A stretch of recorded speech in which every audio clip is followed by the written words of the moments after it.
Buenas noches a todos, familia y amigos, muchas gracias por atender esta invitación. Hoy voy a continuar con la segunda parte de las buenas noticias, que tiene que ver con esta lectura que iniciamos hace 8 días del libro a los romanos. Porque sé que hay algunas personas que se han sumado a esta, al estudio del libro de los romanos, a la lectura y pues a estas transmisiones. Quiero hacer como un breve recuento de que hablamos la vez pasada, una pequeña introducción a, a esta, a esta iniciativa y una pequeña introducción también con el libro. Entonces, el porqué de la iniciativa. El porqué de la iniciativa es que, bueno, quienes me están viendo en este momento yo no estoy haciendo un en vivo para todo el público en general, sino básicamente para mi familia y para mis amigos más cercanos, aquellas personas con quienes tenemos trato, aquellas personas que son importantes para mi vida y con quienes hemos compartido algunos momentos y con quienes hay muchos de ellos que hace mucho rato no nos vemos o no hablamos.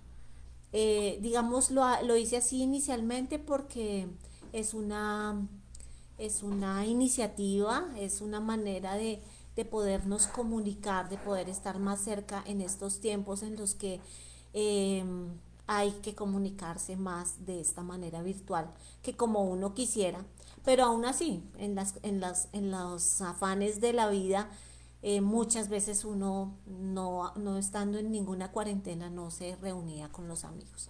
Entonces la iniciativa es por poderme juntar un poquito más con ustedes, por poder compartir, así como hemos compartido tantos temas, ¿no? Hemos hablado con amigos y con familia con cada uno de ustedes tenemos muchas y diferentes cosas en común. Hemos hablado de literatura, hemos hablado de cosas superficiales, de buena música, de anime, de filosofía, bueno, de cosas tan personales y hemos compartido buenos momentos. Quiero que sepan que todos los que están allí en esta transmisión están en mis oraciones. Creo que todos saben que hace 15 años pues Dios cambió mi vida y soy cristiana y pues que actualmente estoy estudiando teología, pues ya llevo unos años en esto y la intención es poder compartir un poco más con ustedes aquello que es tan importante. Insisto, están en mis oraciones, mis mejores deseos siempre están ahí por cada uno de ustedes. Y pues tomé esta decisión básicamente que no por mí, sino guiada como por algo que puso Dios en mi corazón. Sé que tengo amigos ahí que están viendo, algunos son agnósticos, algunos se manifiestan ateos, otros se manifiestan creyentes, otros eh, cristianos y otros de pronto de otras religiones. Y pues básicamente que la idea de compartir este mensaje no es tratar de afectar negativamente a nadie, de abusar de nadie, de transgredir nada, sino más bien como de tener un diálogo abierto que hemos emprendido con muchos de los que están escuchando. Y bueno, y es poder compartir la carta a los romanos. Resulta que desde 2016 empezamos una iniciativa de leer la Biblia sistemáticamente. Entonces tengo un grupo de amigas, la mayoría son mujeres, hay algunos hombres, que estamos leyendo la Biblia sistemáticamente mes a mes para aprender más quién es Dios y quiénes somos nosotros allí. Y pues también hago esa invitación para aquellos que dicen o que con quienes hemos tenido conversaciones, ¿no? Y que tienen sus reservas en cuanto a Dios, en cuanto a la fe o en cuanto al cristianismo, que es importante tener un conocimiento de causa y el conocer esos asuntos o esos objetos de los cuales uno a veces tiene opiniones contrarias, pues para conocer un poco más y ampliar y poder manifestar o marcar definitivamente esa diferencia que uno tiene, ¿no? Entonces, es el tener un poco de conocimiento de causa, así que es una invitación también a ello. Y bien, ¿por qué la carta a los romanos? La carta a los romanos es uno de los mejores y los más maravillosos escritos que existen de todos los tiempos. Primeramente porque pues fue inspirada por el Señor y debido a eso pues ya hay mucha ganancia, pero digamos que dentro de todos los libros de la Biblia esta carta en cuanto al tema de la salvación y en cuanto al tema de la justicia lo tiene todo de una manera profunda y de una manera amplia. Así que para aquellos que de pronto eh, son conocedores o se consideran religiosos o creen en Dios, mas no han tomado como el ejercicio de leer la Biblia, o quienes la han leído y no la entienden, o para aquellos detractores también que no la consideran como un libro inspirado y como un libro especial y inspirado por Dios. Entonces me parece que es una muy buena oportunidad para conocerlo más a profundidad. Bien, entonces la carta a los romanos, ¿por qué? También porque justamente en este mes, dentro de nuestro calendario, el día de hoy, empezamos a leer la carta a los romanos. Es un calendario, como les digo, sistemático en el que cada día vamos leyendo ciertos versículos. Eh, y entonces pues de ahí van surgiendo reflexiones personales, va surgiendo un conocimiento más profundo de la palabra, van surgiendo dudas también. Y van surgiendo lo más importante, ¿no? Como esa transformación en la vida de cada uno de nosotros. Entonces, ¿por qué hablo de esa transformación? Definitivamente la carta a los romanos es es un escrito bien importante que ha sido el causante de la transformación de la vida de grandes hombres y mujeres, efectivamente, de Dios a lo largo de estos 21 siglos desde la venida del Señor Jesús. Entonces, y pues hablaba la vez pasada de algunos ejemplos, eh, porque de algunas personas que fueron bien impactadas con esta carta. Uno de ellos fue, por ejemplo, Agustín de Hipona. Agustín de Hipona era una persona muy promiscua, una persona pues que creía en Dios, pero a su manera, ¿no? Como dicen algunos. Entonces él era constantemente con mujeres y bueno, y tenía una vida muy licenciosa. Su mamá se la pasaba orando por él continuamente. Y él le pedía a Dios y le decía, Señor, transfórmame, yo quiero cambiar, yo quiero que me quites esta lascivia, pero todavía no, por ejemplo. Decía cosas así, ¿no? Hasta que un día él iba por la calle y escuchó a un niño cantando algo así que decía como tole leje, y le quedó sonando. Esto significa toma y lee. Entonces cuando él llegó a la casa, abre la Biblia y se encuentra, abre la Biblia y entonces coge justamente la carta a los romanos y abre en el capítulo 13 y lee los versículos 13 y 14 que dicen, andemos decentemente como de día, no en orgías y borracheras, no en promiscuidad sexual y lujurias, no en pleitos y envidias. Antes bien, vestidos del Señor Jesucristo y no penséis en proveer las lujurias de la carne. Entonces, precisamente él, que tenía justamente ese problema, él se confronta con la palabra y allí nació de nuevo. Hago un paréntesis para quienes no conocen o no manejan ese término de nacer de nuevo, ¿no? El nacer de nuevo es el encontrarse con el Señor y el reconocer que algo adentro sucedió.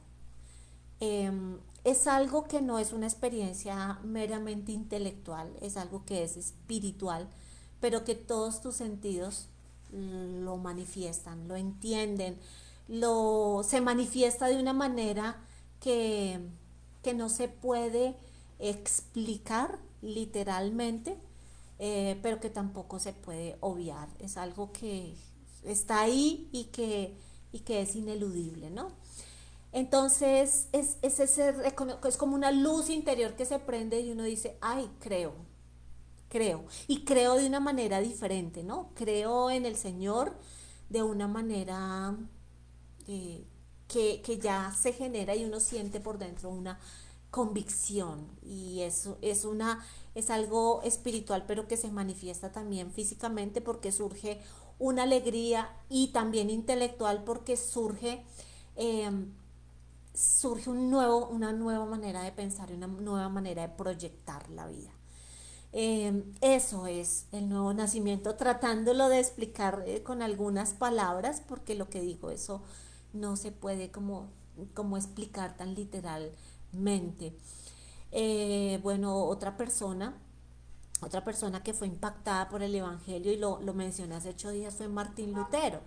Y sobre todo esa parte central de la carta a los romanos, que es el capítulo 1, los versículos 16 y 17, sobre todo allí cuando dice, el justo por la fe vivirá. Martín Lutero era una persona muy convencido del pecado, muy confrontado por el pecado. Eh, Él tenía mucho miedo a la muerte, por ejemplo. Y él de hecho se hace monje justamente para poder confrontar esa muerte y para poder decir, bueno, tengo que garantizar mi salvación de alguna manera. Entonces se hace monje, pero un monje, se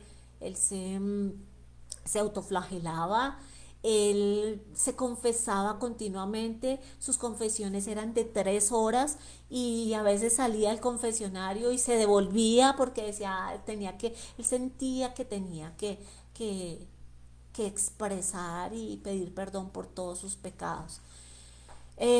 Así que los hermanos del monasterio que recibían sus confesiones, sus autoridades, pues se desesperaban. Él era un poco desesperante por esa actitud. Y eso le lleva a estudiar más profundamente acerca del pecado. Si hay alguien que conoce, o bueno, llegó a conocer mucho sobre el pecado, fue Martín Lutero. Pero cuando él se encuentra con esta palabra estudiando, resulta que a él le llaman eh, a dar una cátedra en la Universidad de Wittenberg, justamente sobre la carta a los romanos. Y bueno, él se dispone para dar su cátedra y estudiando el libro a los romanos es cuando nace de nuevo, justamente leyendo más el justo por la fe vivirá. ¿Sí? Entonces dice Martín Lutero, él dice algo así como que finalmente mediante el día y la noche y por la misericordia de Dios comencé a entender que la justicia de Dios es aquello que es a través por medio de la cual el justo vive y que eso es un regalo de Dios, no es con sacrificios, no es pues flagelándose, no es viviendo en esa amargura de que soy pecador y terrible, que hago como en esa amargura en la que él vivía.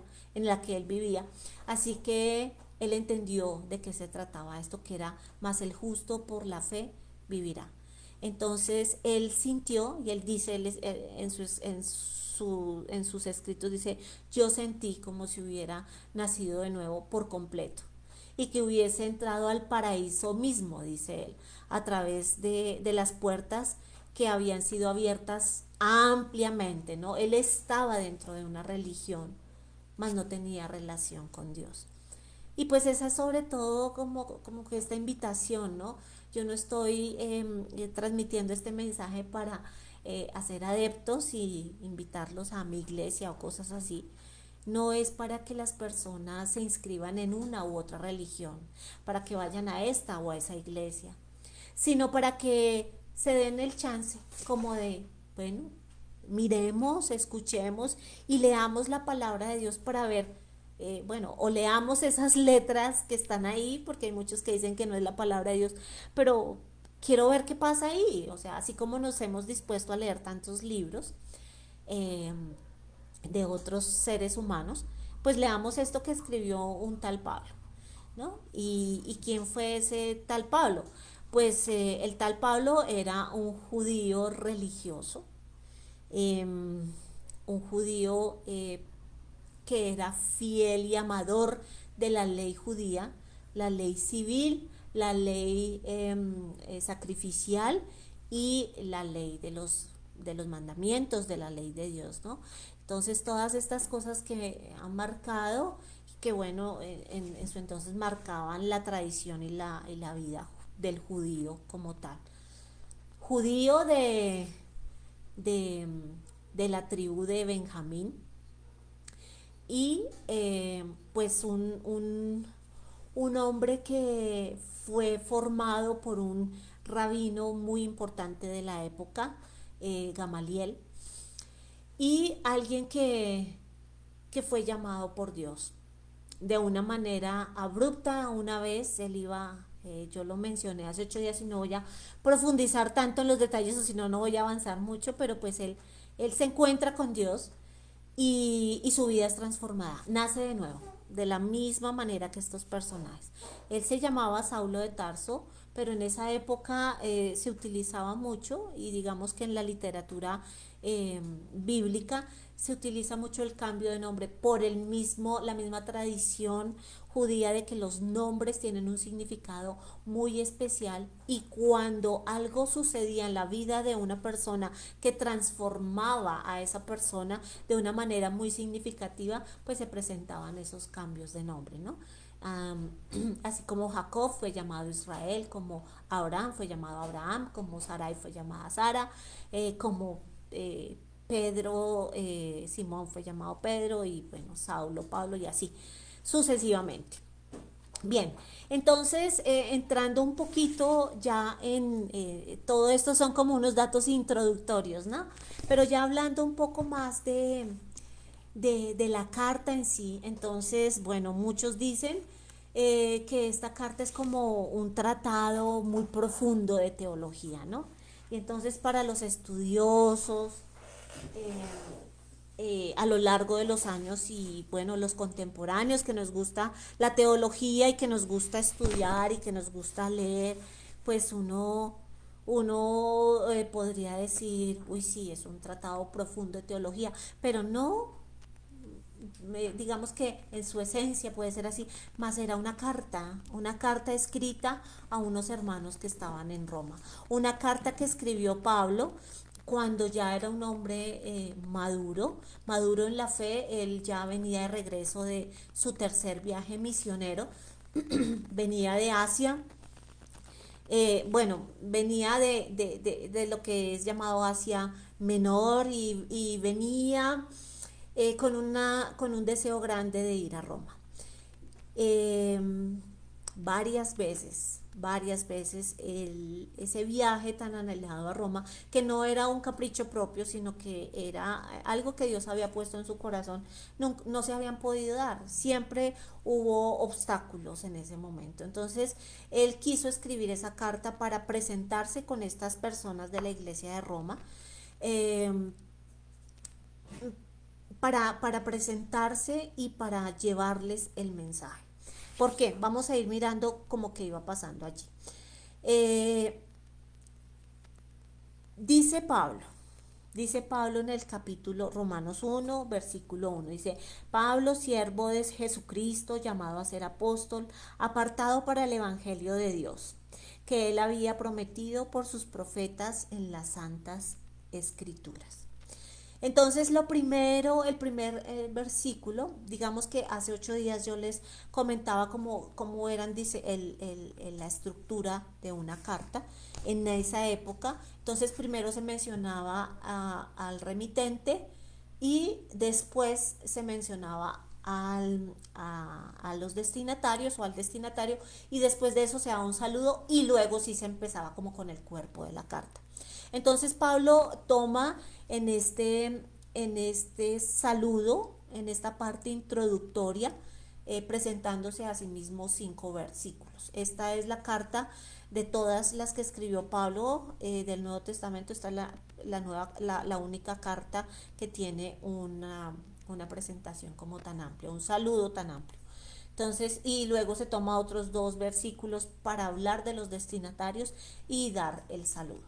Entonces veíamos cómo es importante cada cosa y cada palabra de las que dice Pablo, y esa es la idea de poder leer la carta a los romanos, y esa es la idea de poder ser minuciosos en la lectura e identificar algunas palabras claves, ¿no? Tanto para estudiar como para enseñar. La Biblia es importante en un texto poder identificar palabras clave que nos van a llevar y a hilar el mensaje como tal. Entonces, vemos que Pablo se habla de sí mismo como un siervo, ¿no? Como un siervo de Jesucristo, es decir, como un esclavo de Jesucristo. Y bueno, aquí entendiendo varias cosas, y es que, y es que Pablo al reconocerse esclavo de Jesucristo, es decir, mi vida tiene sentido en él, vivo para él. Reconocí y me di cuenta que ya no debo vivir para las cosas que pensaba antes. Él a qué se dedicaba antes, él era un fariseo, era uno de las personas más doctas de la ley, era un rabino judío y se dedicaba pues a hacer valer la ley. Y cuando vino Jesús y él muere, resucita, entonces las deja unos seguidores. Y estos seguidores empiezan a creer, empiezan a avanzar en lo que ya habían creído, ¿no? De ese tiempo con Jesús, quisiera no omitirlo porque voy a repetir cosas de la vez pasada, pero entiendo que hay personas nuevas allí o que llegan por primera vez y que no, y que bueno, quieren conocer desde la vez. Entonces de pronto por eso voy a retomar algunas cosas puntuales.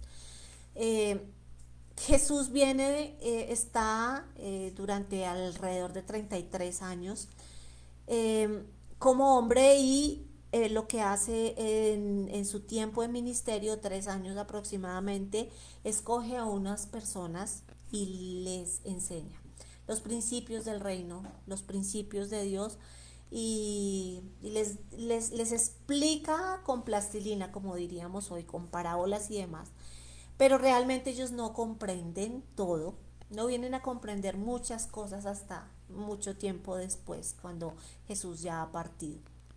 Pero bueno, ellos entienden y entienden en cierta manera que Jesús fue una persona significativa, que fue un enviado de Dios, de eso no tienen duda, más no tienen mucha certeza de muchas cosas hasta que viene el Espíritu Santo en el día de Pentecostés, y sus ojos completamente son abiertos y ellos empiezan es decir, nacen de nuevo, ¿no? Empiezan a comprender la fe y a comprender toda esa teoría que Jesús les hablaba y toda la práctica que vivieron. Ellos decían, ¿cómo así? ¿Cómo es que sana al enfermo? ¿Cómo es que el que era cojo, el que era ciego, ahora ve, ahora camina, ahora oye? Entonces todas estas cosas ellos la empiezan a ver, y la iglesia como tal se empieza a establecer. Y pues ellos no se llamaban cristianos, ¿no? A ellos los llamaban la secta del camino. Entonces, ¿a qué se dedicaba Pablo cuando esto empezó a suceder? Entonces, ya digamos que ellos empezó, si quiere comprender un poquito más de esto, hay que leer el libro de los Hechos, que es maravilloso. Y entonces el libro de los Hechos nos narra como todo ese pedacito, ese nacimiento, cómo ellos empiezan a predicar, cómo se empieza a expandir la iglesia en medio de la persecución, en medio de persecución por varias partes, persecución de los judíos, porque pues era una contradicción en el legalismo judío, el hecho de la obra de Jesús y del hecho de que ellos no siguieran dependiendo de la ley, las leyes, ¿no? La tradición civil, la ley civil y esta ley ceremonial de los sacrificios y demás, y pues de toda la doctrina que había surgido alrededor de la cultura judía, que era como y después de estas leyes, ¿no? Que era la circuncisión y la fidelidad en sus oraciones en el templo y el memorizar la Torá, bueno, muchas otras cosas. Entonces viene Jesús y revoluciona todo esto, ¿no? Y enseña que todos los mandamientos se resumen en dos, en amar a Dios por encima de todas las cosas y a el prójimo como a uno mismo. Y en esa es la filosofía de Jesús, pero esa es la doctrina de Dios, ¿no? Y esa es la forma de vida de todo cristiano. Entonces ellos empiezan a andar así. Entonces, claro, como Jesús dijo, yo soy el camino, la verdad y la vida, pues les denominan como los de la secta del camino. Entonces, los judíos los detestaban pues porque habían salido eran judíos y entonces ahora no estaban siendo fieles a la ley y a los profetas porque idolatraban a la ley e idolatraban a los profetas, a los patriarcas, a Abraham, a Moisés, a todos los patriarcas y entonces ellos los toman como objetivo militar. Entonces dicen pues como así que están, o sea, esto es un abuso, estaban súper airados y entre esos Pablo. Pablo entonces escribía cartas, ¿qué estaba sucediendo? Era la ocupación del Imperio Romano en gran, amplia parte del territorio mundial y entonces Pablo mandaba cartas a todas las provincias para que les persiguieran, para que les permitieran, o sea, los mataban, los apedreaban y ellos empezaron a expandirse debido a esos ataques. Resulta que empezaron a, a, a partir hacia diferentes ciudades. Entonces, volviendo a esto, entonces Pablo era un siervo de la ley, cuando se llamaba Saulo de Tarso, ¿no? Entonces, siervo de la ley o sea, defensor a ultranza, pues, de la tradición judía. Pero en este entonces ya han pasado muchas cosas en la vida de Pablo, ¿sí? Desde ese joven de 33 años, 30 años más o menos, que le tuvo la ropa a las personas cuando estaban allá apedreando a, a Esteban. Entonces vemos cómo ha sido transformado Pablo. ¿Y de qué manera? Pablo se encuentra con el Señor Jesús. Él iba para Damasco a llevar estas cartas y aparece el Señor Jesús, él cae, queda ciego del resplandor, dura ciego 3 días y bueno, el Señor él le llama y le dice que le está persiguiendo es a él mismo, porque estaba persiguiendo la iglesia. Y Pablo entiende y sucede eso, lo comprende no solo de manera intelectual, sino de una manera completamente y profunda, le dice que tengo que hacer. Y desde ahí él nace de nuevo y su vida es transformada. Ya no le llaman Saulo, sino el Señor le llama Pablo. Y entonces, este Pablo, esta narración de esta conversión de Pablo está en el libro de los Hechos. Eso sucedió más o menos en el 34 después de Cristo. Eso está en el libro de los Hechos, en el capítulo 9. Y bueno, Pablo aquí se está nombrando siervo y es alguien que trabaja para su amo sin recibir un salario, ¿no? Pues recibe techo, recibe comida. Era un siervo en otras dimensiones bajo el pueblo judío, no era un esclavo, pero judío, no era lo mismo que el esclavo romano ni nada. Eso lo hablé la vez pasada y no lo voy a profundizar ahorita. Eh, eh, pero ¿qué más dice de él? Dice, llamado a ser apóstol, ¿sí? Entonces, apóstol significa literalmente alguien que ha sido enviado. Eso está también allá en Hechos, en el capítulo 1, los versículos 21-22. Está en Gálatas 1, los versículos 11 y 12. Está por allá más adelante como en el 15, 16, 17. Y habla acerca de esos requisitos para ser apóstol. Básicamente para ser apóstol se requería ser, se requería, sí, en pasado, se requería que Dios que hubiera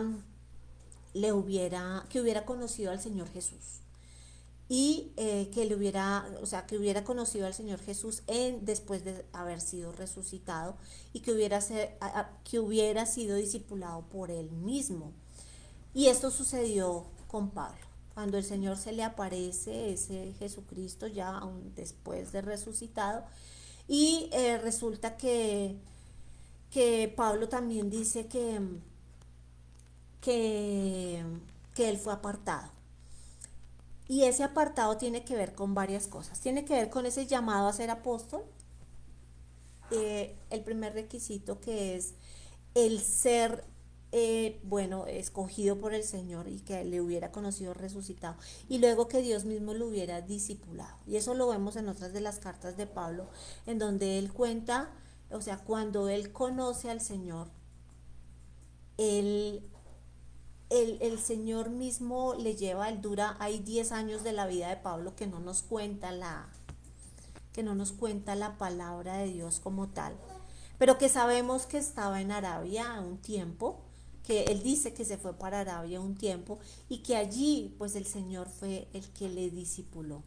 Y luego probablemente estuvo en Tarso unos 7 años, pero todo este tiempo antes de él empezar su ministerio como tal, fue formado por Dios, fue discipulado, comprendió muchas verdades profundas. Y pues Pablo es un autor prolífero aquí en la palabra de Dios, porque pues él escribió la mayoría de las cartas que allí aparecen, con un lenguaje rico. Era una persona culta, tenía la cultura romana y la cultura judía en sí.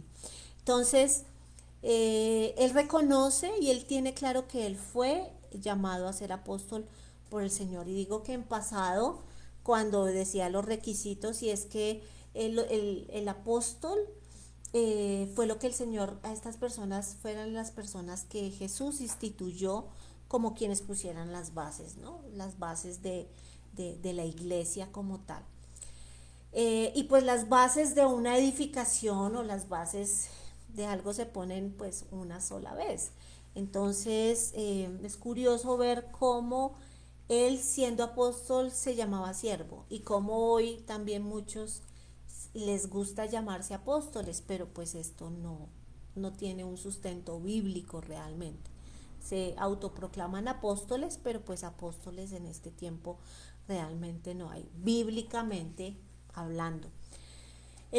Bueno, y dice que apartado, ¿no? Entonces este apartado para el Evangelio tiene que ver con, él lo manifiesta ya en Gálatas 1, de 15 a 16. Y él dice, pero cuando Dios me apartó desde el vientre de mi madre y me llamó por su gracia, tuvo a bien, y bueno, y tuvo a bien que revelar a su Hijo en mí para que yo le anunciara entre los gentiles y no consulté enseguida con carne y sangre. Él está hablando allí que reconoce que el Señor le llamó, pero no le llamó en ese momento en el que él cayó a la tierra y quedó ciego, sino que él ha comprendido y bíblicamente hay un sustento para todo esto, y es que Dios ha llamado. Y la carta a los romanos nos va a explicar eso. Desde antes del vientre él ha escogido a sus hijos y les ha dado un propósito, pero ese propósito surge en un tiempo específico. Curioso cómo un escogido de Dios estuvo matando cristianos antes de que fuera su tiempo para empezar el ministerio. Entonces, ese era Pablo. Estamos en el verso 1, apartado para el Evangelio de Dios. Y es importante eso que dice, es el Evangelio de Dios. No es la esencia del Evangelio. Primero es que proviene de Dios, y es que segundo se trata de Dios. Y todo tiene que ver con Dios. ¿Y qué es el Evangelio? Entonces, buenas noticias, y lo hablábamos hace 8 días acerca de por qué llamé a esa reunión inicial y a esta pues como segunda parte, las buenas noticias. Y tiene que ver con el hecho de que Evangelio en griego pues quiere decir buenas noticias, y que es Jesús mismo las buenas noticias. ¿Y las buenas noticias de qué? Bueno, entonces yo sé que hay algunas personas que lo han escuchado, quienes estamos estudiando y leyendo la palabra lo han escuchado repetidamente, pero de pronto pues hay muchos que no, ¿no? Entonces es la esencia y es el 1, 2, 3 de todo el por qué estudiamos y de por qué leemos la Biblia y por qué somos quienes somos. Y tiene que ver con que Buenas noticias para qué, y todo esto surge de la mala noticia. La mala noticia es que estamos peleados con Dios, ¿no? ¿Y por qué estamos peleados con Dios? Porque Dios es el creador de todo lo que existe. Insisto y hago un paréntesis ahí, estoy manifestando la verdad que dice la Biblia, la verdad en la que yo creo y la verdad en la que yo considero es la verdad absoluta, pero que no es porque yo lo considere así, sino porque así está sustentada. Y respeto las opiniones perdón, de las personas que dicen que no, pues que Dios no existe, que es un amigo imaginario y que pues él no creó nada y que todo obedece a un Big Bang o a cualquier otra de las teorías, porque se llaman teorías porque ninguna ha sido comprobada, ¿no? Otros dirán, bueno, la de la Biblia tampoco ha sido comprobado, y déjenme decirles que sí ha sido comprobado. Y que es comprobado, y que quienes pueden comprobar son ustedes mismos al ir a la palabra, al estudiarla minuciosamente, y al estudiarla, y justamente es eso, ¿no? Exponiéndose ante esa verdad, a ver si esa verdad me va a tocar, si me va a irradiar, qué va a pasar allí. Entonces, retomando, Dios es el creador del universo y el creador de los seres humanos.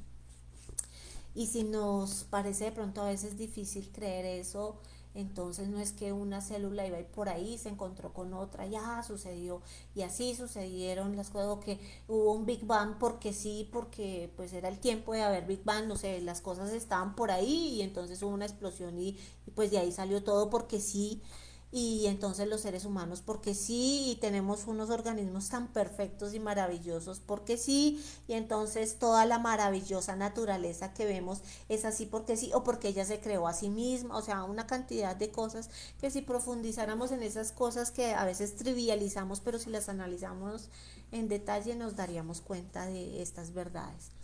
Entonces Dios creó al hombre y a la mujer, Dios entendiéndolo como algo súper misterioso, que no lo sabemos y que no lo podré explicar, ni ningún ser humano lo podrá explicar por ahora, hasta que estemos con Él.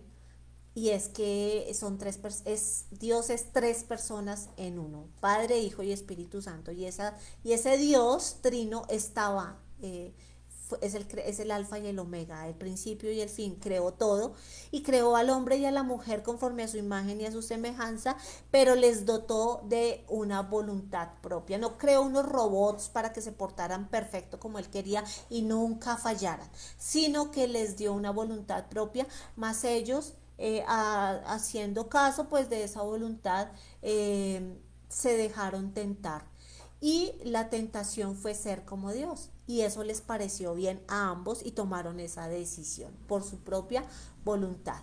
La propia voluntad fue desobedecer en algo clave que había dicho Dios.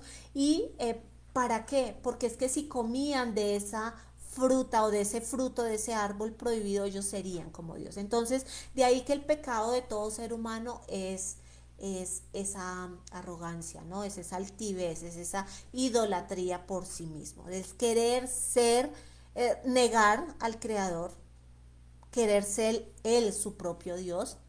Y pues bueno, hemos visto durante nuestros 21 siglos de existencia, más todo lo que pasó antes de que se empezaran a contar los siglos así, desde Jesús, la historia del hombre, cómo se ha venido desarrollando, de acuerdo con ese humanismo, ¿no? Y de acuerdo con esa idolatría, esa egolatría del hombre.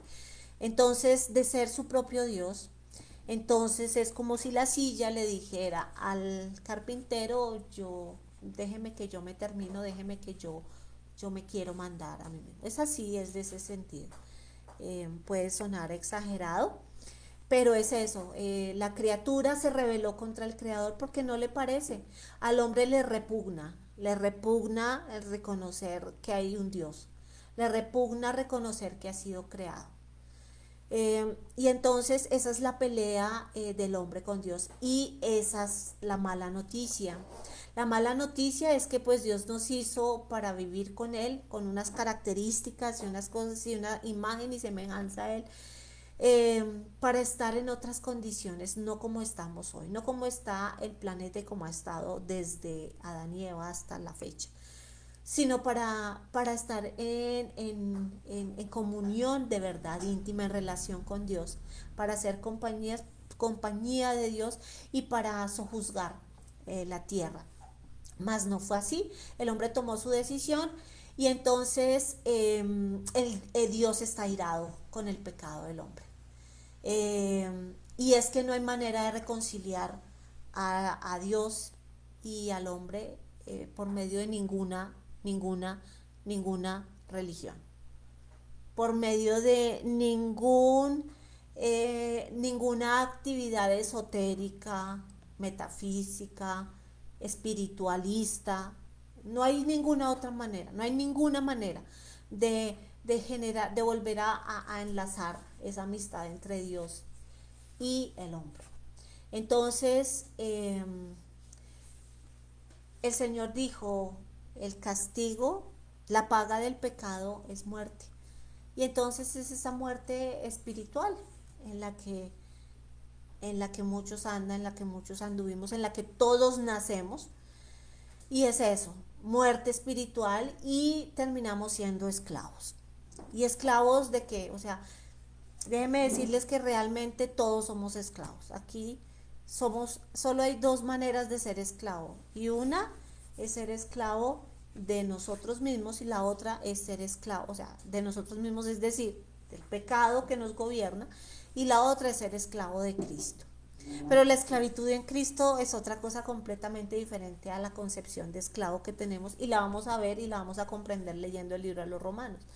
Pero quien es esclavo de sí mismo es esclavo del pecado, es esclavo de sus malas decisiones, porque estamos donde estamos debido a nuestras malas decisiones. Entonces, la mala noticia es eso, estamos separados de Dios, o sea, y separados de Dios vamos a estar chocando completamente en la vida, vamos a estar estrellándonos contra nosotros mismos, pero lo que es peor, sea lo que sea en lo que creamos, así sea que neguemos todo lo que tiene que ver con Dios, todos tenemos un fin único, y es que este cuerpo va a fallecer. Pero este cuerpo que va a fallecer, pues sabemos lo que pasa con el cuerpo, pero tenemos un espíritu que vuelve a Dios. Tenemos un alma que está allí en nuestro ser, que es el asiento de nuestra personalidad, y que básicamente va a tener un destino. Y el destino es ¿cuál? Solo también hay dos caminos, no hay tres, no hay caminos intermedios.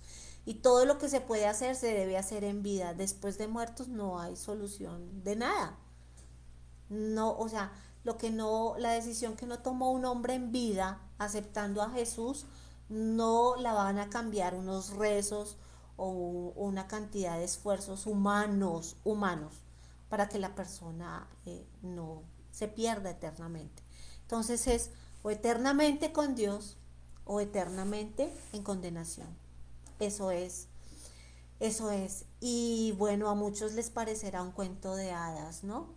Pero nos encantan los cuentos de hadas y los cuentos de magia, y nos encanta Harry Potter, y nos encanta ver muchas cosas fantásticas, pero este cuento de la Biblia sí parece sacado de los cabellos para algunos.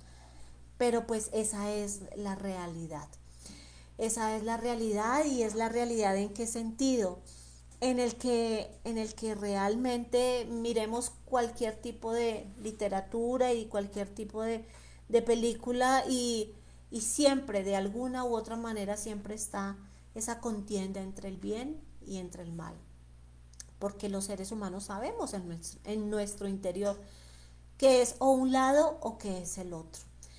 Y muchas religiones llevan a ello, muchas religiones llevan, o sea, tratan de acercarse a ese ser supremo. No, muchos no le llaman Dios, ni es el Dios de los judíos o de los hebreos, como dicen algunos.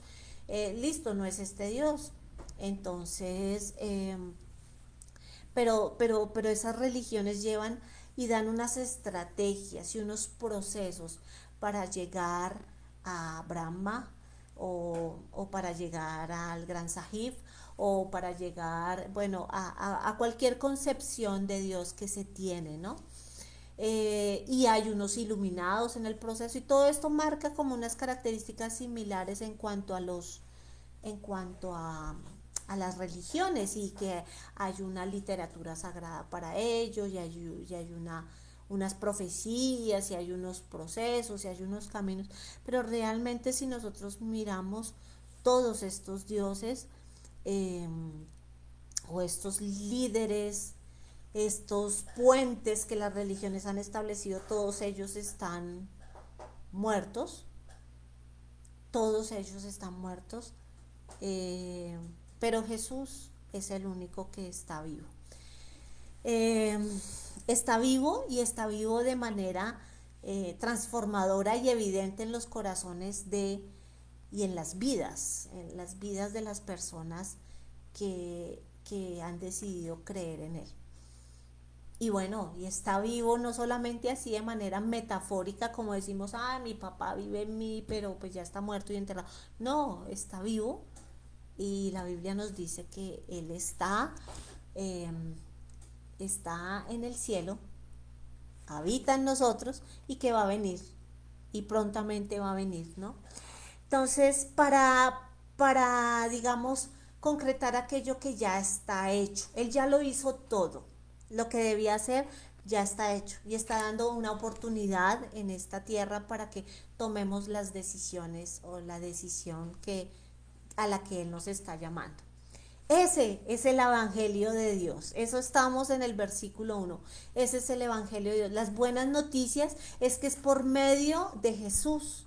Jesús es el único que pudo hacer ese puente entre el hombre y entre Dios. Ese puente que se destruyó cuando el hombre quiso ser igual a Dios, y que solo se podía construir con alguien que fuese hombre para que intercediera por los hombres, pero alguien que fuese Dios para que se presentara delante de Dios y pudiera calmar la justicia de Dios, pudiera hacer cumplir la justicia de Dios, porque se dictó un veredicto. El veredicto es: el hombre es culpable, y la paga de ese pecado, pues que lo hizo el creador, el que creó al hombre, dijo: la paga de ese pecado es la muerte. Todos condenados a muerte, y no solamente a esta muerte física, sino la muerte eterna. Es decir, todos condenados a estar separados de mí. ¿Por qué? Porque así lo decidieron. Ustedes quisieron estar separados de mí, pues entonces obtengan lo que quisieron. Separados de mí eternamente. Esa es el castigo, pues. ¿Y cómo es la solución?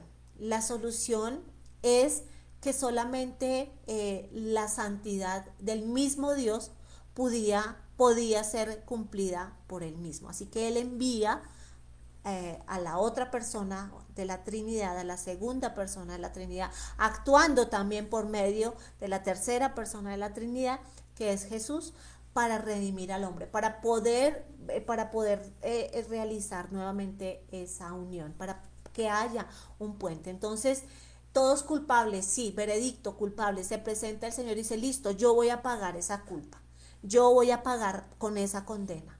Entonces Él asume el pecado de toda la humanidad, se separa de Dios cuando dice: ¿por qué me has abandonado? Él ahí, porque Dios es santo, santo, santo, no puede estar ante el pecado. Entonces se rompe en ese momento la relación entre el Hijo y entre el Padre, porque Jesús ha asumido el pecado de la humanidad y dice: pago por ellos. Muere, pero su santidad, su obra perfecta, es la que hace, y viene la segunda persona de la Trinidad, de la tercera, que es el Espíritu Santo, y es por medio de ese poder y autoridad del Espíritu Santo, al ver que legítimamente se pagó esa deuda, se cumplió, todo fue consumado, Él resucita a Jesús.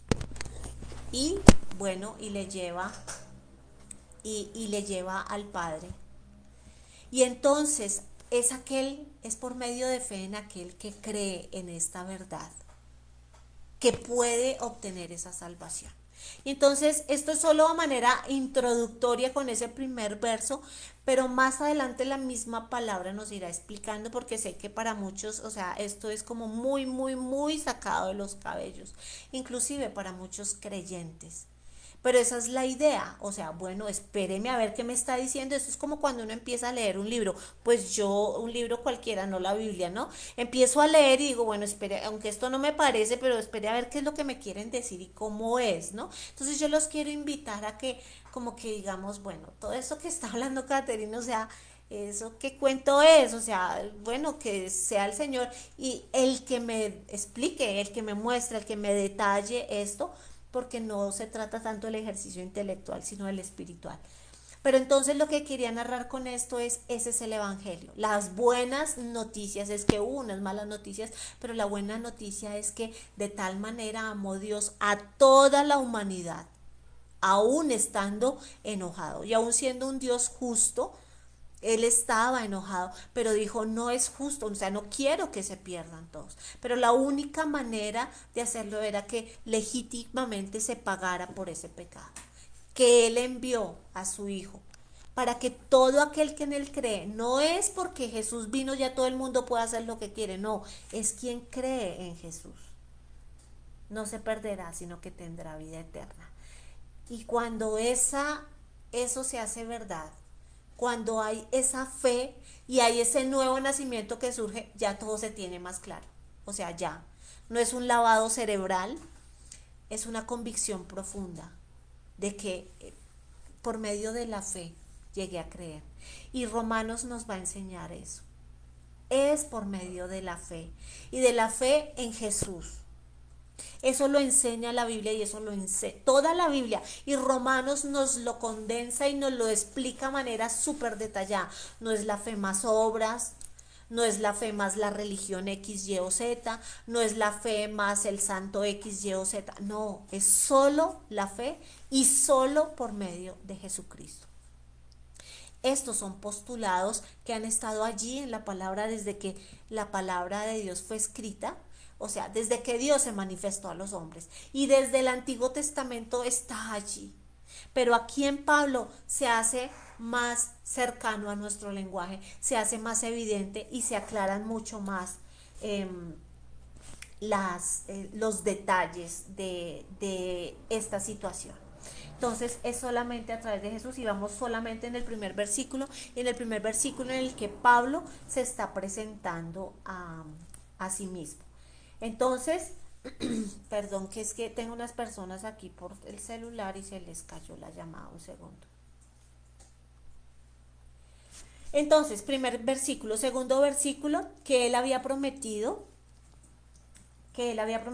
antes por, por sus profetas en las Santas Escrituras. Entonces es lo que les estoy manifestando, ¿no? Entonces todas las escrituras, todo el Antiguo Testamento habla de esta historia.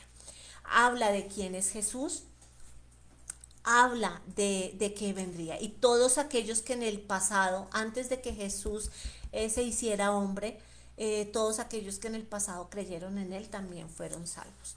Y voy a avanzar un poquito más en el verso 3 acerca de su Hijo nuestro Señor Jesucristo, que era del linaje de David según la carne. Entonces es lo que estoy expresando, ¿no? Es por medio de Jesús que el Señor decidió que fuese del linaje de David y todo el Antiguo Testamento nos habla de estas historias de la genealogía, quiénes eran el pueblo judío y demás.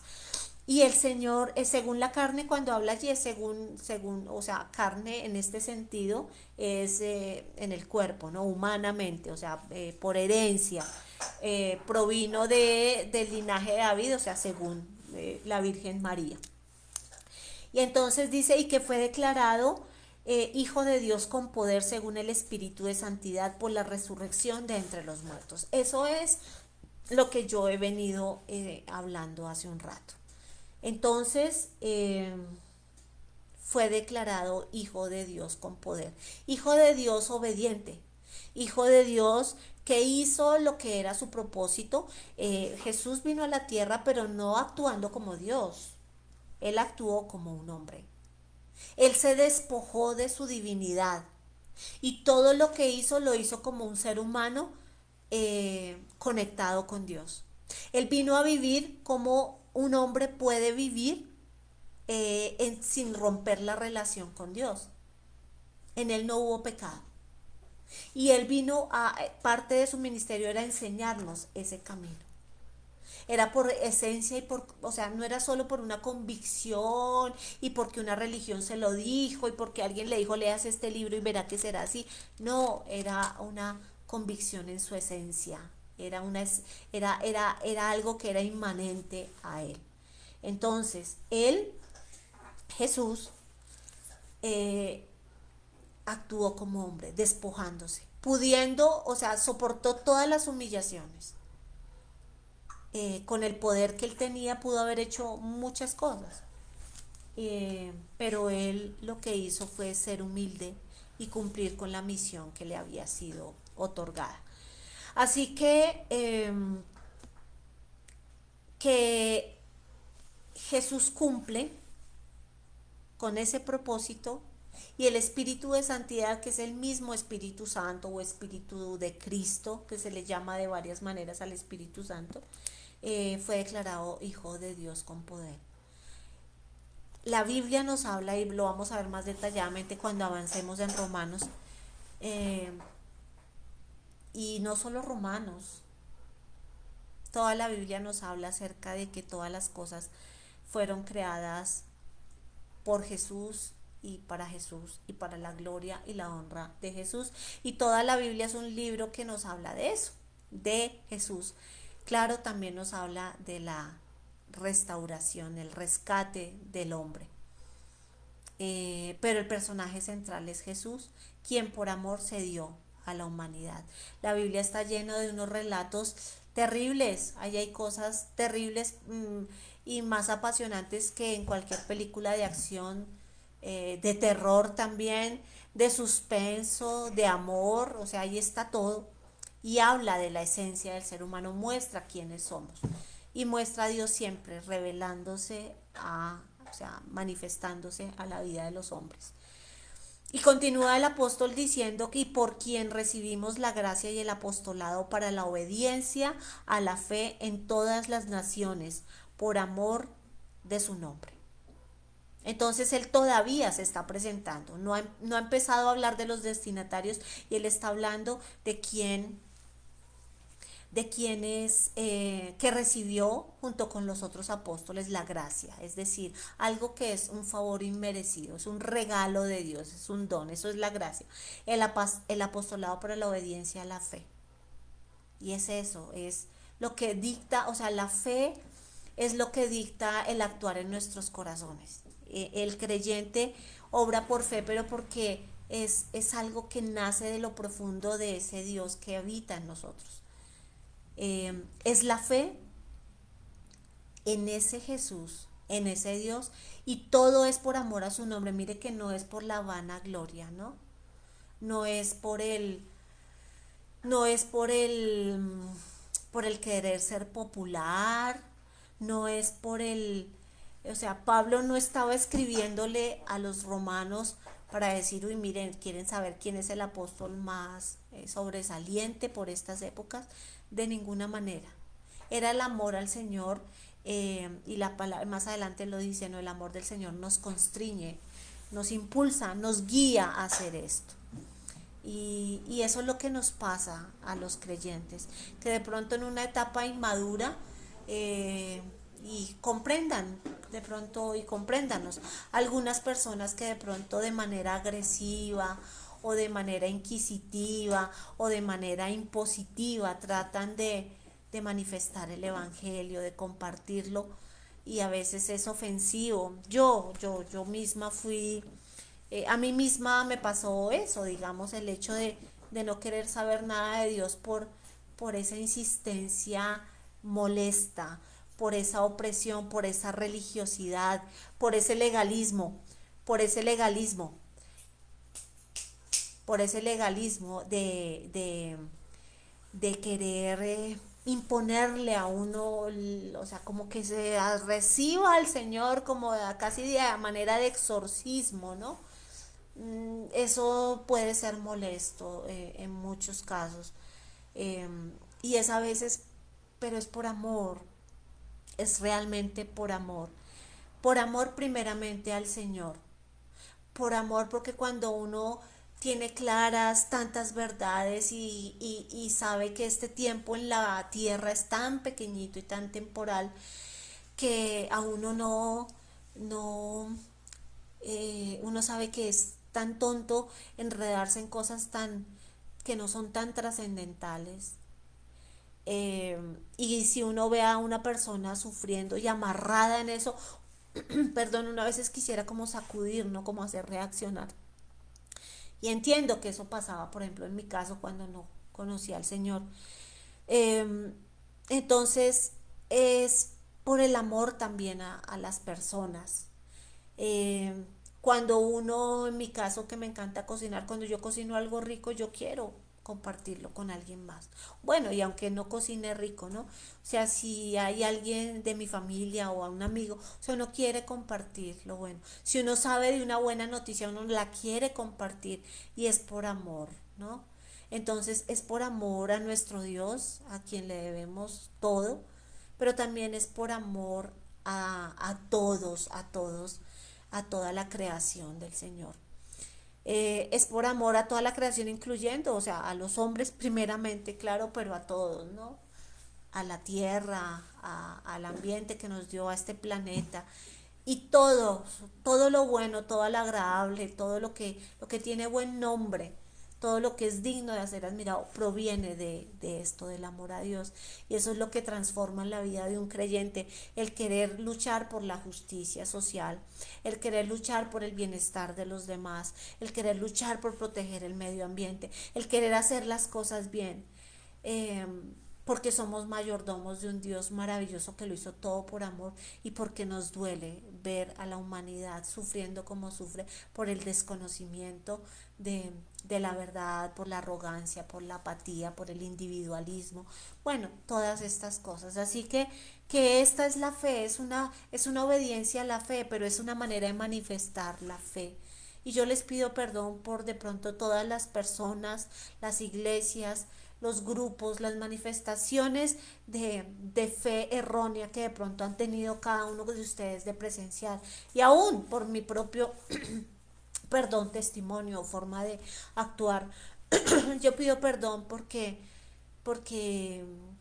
cristianos se pueden llamar muchas personas, pero realmente cada persona está en un proceso de transformación y a veces no se comprenden muchas cosas. A veces uno puede amar al Señor y tener una fe, pero puede estar entendiendo mal la Biblia y puede estarla manifestando mal y puede estar arrasando con las personas, hiriendo, dañando, y esa no es la intención.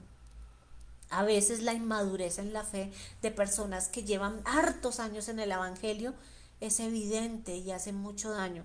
Y se debe a que a no leer la palabra. Se lee a no exponernos ante ella para que, porque es que es viva y eficaz. Nos transforma cuando nos exponemos ante ella. El escuchar un mensaje no es suficiente, es importante, claro que sí. El ir a las iglesias y escuchar a los predicadores, claro, pues eso aviva nuestra fe, está bien relacionarnos con los demás, que eso es lo que a mí más me parece importante del congregarse, porque uno aprende al interactuar con los demás, aprende de sus errores, de las faltas del uno, del otro, es el donde uno pone en práctica lo que dice la palabra. Pero muchos se han dejado llevar por la religiosidad y por la idolatría, las autoridades eclesiales o demás. Y resulta que la vivencia de la palabra ha sido un eufemismo, o sea, se habla mucho de ello, pero no se vive. Y de eso, por eso es que me parece tan importante el poder estudiar Romanos y por eso creo que el Señor nos pone en este momento para que lo hagamos, para que leamos y para que toda persona, sea lo que sea, en quien crea, sea lo que sea su fe, sea conocedor de la Biblia o no, que vayamos aquí y miremos qué nos dice y qué nos transforma. La carta a los romanos ha sido un documento que ha transformado muchas vidas a lo largo de los años y ha sido un documento que ha generado grandes avivamientos en la historia de la humanidad. Y el más reciente, digamos, para nosotros es el de la Reforma Protestante en 1517. Martín Lutero, muy conocido, pero también hubo otros muy importantes allí. Entonces es el conocer en verdad lo que dice la carta a los romanos que nos deja ver la verdad sin titubeos y nos lleva a comprender un poco más. Así que bueno, entonces ese es el amor, o sea, ese es en obediencia a la fe y por amor a su nombre. Verso 6, entre las cuales estáis también vosotros, llamados a ser de Jesucristo. Uf, por fin llegamos a los destinatarios, ¿no? Y esto se lo está diciendo Pablo a la iglesia de Roma, personas que no conocía, una iglesia que no sabemos, hasta el día de hoy no sabemos quién fundó esa iglesia. Puede ser, algunos aducen y no tenemos esa confirmación, pero que posiblemente cuando hubo aquello en el Pentecostés, en el libro de los Hechos, allá en el capítulo 1, verso 8, por allí, cuando viene el Espíritu Santo en Pentecostés, puede ser que muchos de los que estaban allí y escucharon la predicación de Pablo y fueron transformados, puede ser que hayan sido los que fundaron esa iglesia allí en Roma. Bueno, lo que sí sabemos es que era una iglesia mixta. Algunos eran o sea, algunos eran judíos eh, y eh, otros eran también gentiles. ¿Quiénes eran los gentiles? Los gentiles eran los que no eran judíos. Es decir, es la manera como identificar a todo aquel que no es judío, a todo aquel que no tiene esa tradición, esa religión judía.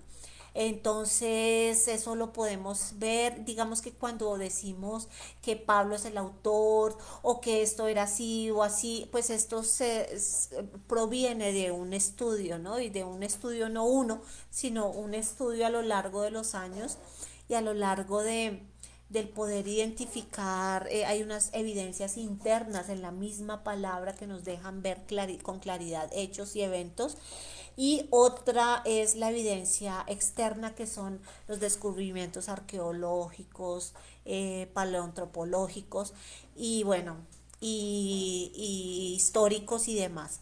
Entonces, digamos que más o menos esa era la iglesia en Roma, ¿no?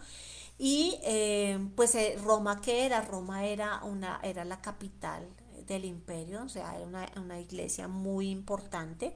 Era una ciudad muy importante y de hecho pues esta iglesia era importante porque al parecer habían como unas 12 más o menos sinagogas en ese lugar, y para que hubiera una sinagoga debían haber más o menos 10 varones allí que la instituyeran. Entonces había un número significativo de creyentes en la ciudad de Roma y Pablo está escribiendo a ellos los llamados a ser de Jesucristo, es decir, aquellos que estaban allí escuchando y atentos y que eran parte de la iglesia de Roma, era porque decían, bueno, somos parte de esto nuevo que está haciendo el Señor en medio del imperio, que era algo supremamente asombroso, extraño, muy confuso para muchos, pero así como el imperio se había expandido, de la misma manera se estaba expandiendo el cristianismo y alcanzó la cabecera del imperio. Bueno, y dice a todos los que estáis en Roma, amados de Dios y llamados a ser santos. Ahí vemos como esa parte pastoral de Pablo tan importante, ¿no? El reconocer el amor de Dios en todos, el hablar siempre con esa cercanía hacia unas personas que no conocía, pero es que es eso. Nosotros, por lo menos en las madrugadas, oramos por la iglesia, y es la iglesia en todo el globo, ¿no? En todo el planeta, y uno ama a la iglesia y uno ama a los hermanos y le importa lo que pase así no los conozca, pero también uno ama a todas las personas que no son parte de la iglesia del Señor, y no estoy hablando de una congregación o de un templo, sino todo aquel que tiene a Dios en el corazón, ¿sí? De pronto hay algunos que son parte de la iglesia y no se han reconocido como parte de la iglesia. sino que de verdad aman a Dios, creen a Dios o tienen una fe y su fe está enfocada de pronto en una persona o en una corriente religiosa o en una manera de espiritualidad de pronto diversa, pero hay un conocimiento interno del Señor y hay un deseo y hay un amor allí. Entonces Él está ya hablándole a ellos, ¿no? No solamente a quienes se congregaban, por decirlo así, en ese lugar, sino a todos aquellos llamados a ser de Jesucristo, a todos los que están en Roma, llamados a ser santos. ¿Y qué es ser santo? Ser santo es ser separado para Dios, es de permitirse el ser transformado por Dios diariamente para ser cada vez una persona mejor, menos esclava de sus caprichos, menos esclavo de sus tradiciones, menos esclavo del pecado y más esclavo de Jesús. Esa es la santidad, es un proceso en el que cada día, de acuerdo a lo que la palabra nos habla y nos transforma, es de adentro para afuera, ¿sí? No, no es como todo esto, esta convicción de tener unos rituales y bueno, yo estudiaba hace unos años acerca del sijismo, y me parecía tan hermoso, tanta pulcritud y tanto compromiso y tanto amor por la naturaleza y tanto respeto por el otro y tanta humildad y tanto amor, pero todas estas cosas provenían de ese deseo humano y de ese compromiso humano por cumplir con esa religión. Y su Dios básicamente es un libro que está expuesto en un lugar sagrado de la India. Más, más esas transformaciones, esa transformación que hace el Señor, lo hace desde lo profundo.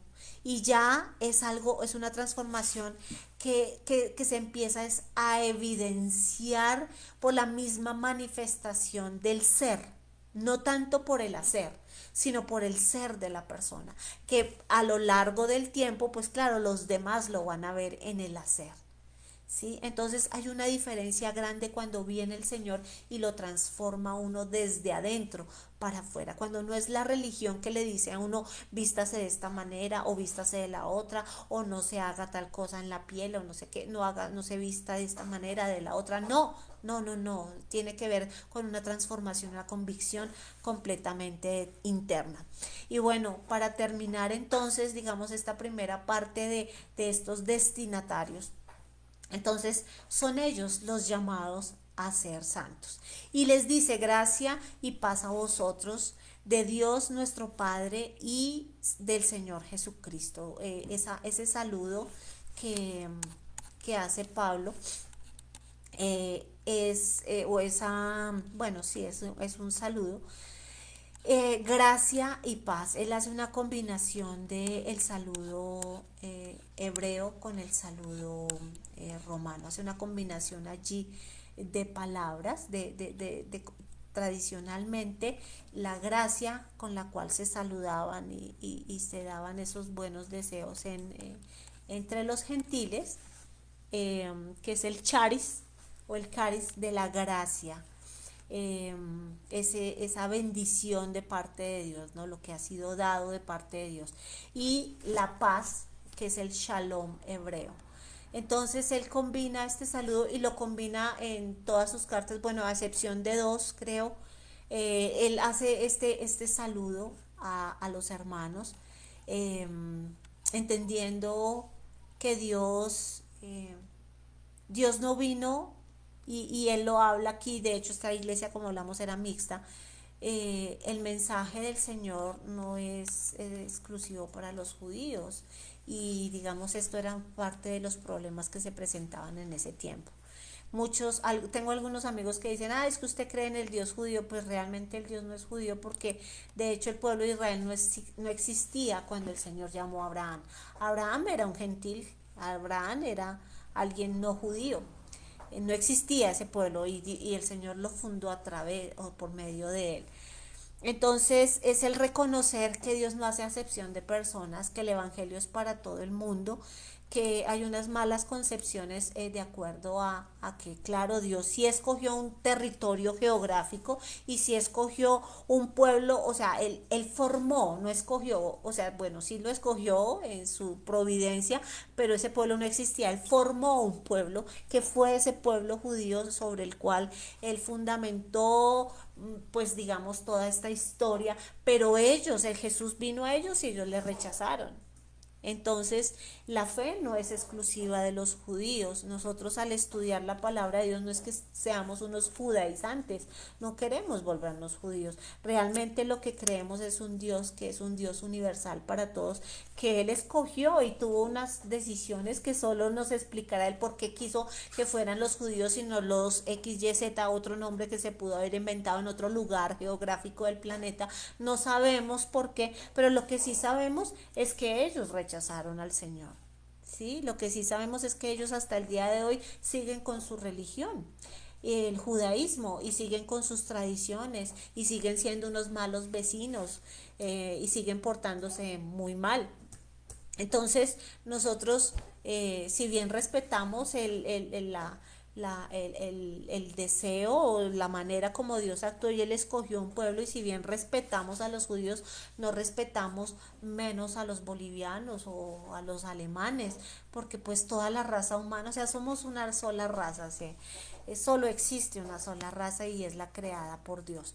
Entonces, partiendo de allí, vemos que así como la carta a los romanos es está dirigida a todos, en esta carta específica está dirigida a los hermanos de la iglesia de Roma y a todos los que se congregaban allí, judíos o gentiles, de la misma manera.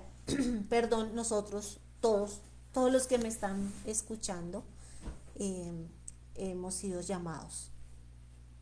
Así que, así que es para todos nosotros, sin importar la religión, sin importar las creencias, y es con el amor de Dios, y yo no tengo duda de que todas las cosas se han dado para que empecemos a leer este libro a los romanos en nuestro, con las personas que lo estamos haciendo, y para que justamente se haya podido dar comienzo a esta iniciativa. Así que les agradezco el tiempo, les agradezco el respeto, la paciencia, es con mucho amor. No soy una erudita, ni soy de pronto a veces muy elocuente eh, explicando, pero lo hago con mucho amor para compartir con ustedes la fe, para compartir con ustedes esta lectura de este libro maravilloso y para animarlos a, desde cualquier concepción que se tenga de Dios y de la vida, que los invito a que leamos este libro. Así es que bueno, espero que nos sigamos encontrando. Prometo ya salir de estos 7 versos. Hace 8 días estuve como hasta el 4 nomás, pero vamos a avanzar un poco más. Necesitaba hacer estas aclaraciones iniciales y de pronto tomar un poco menos de tiempo. Bueno, muchas gracias. Un abrazo para todos los que están por allá lejos, que no nos vemos, a mi familia que está en otros países, que los amo, bueno, a mis amigos bellos también, el que está en Roma, en Madrid, bueno, todos los que están por allá, mis amigos bellos que viven por acá en las fincas cercanas, pero que no los veo hace rato, que los quiero mucho, que los amo en el Señor y que bueno, espero que nos veamos más adelante. Buena noche.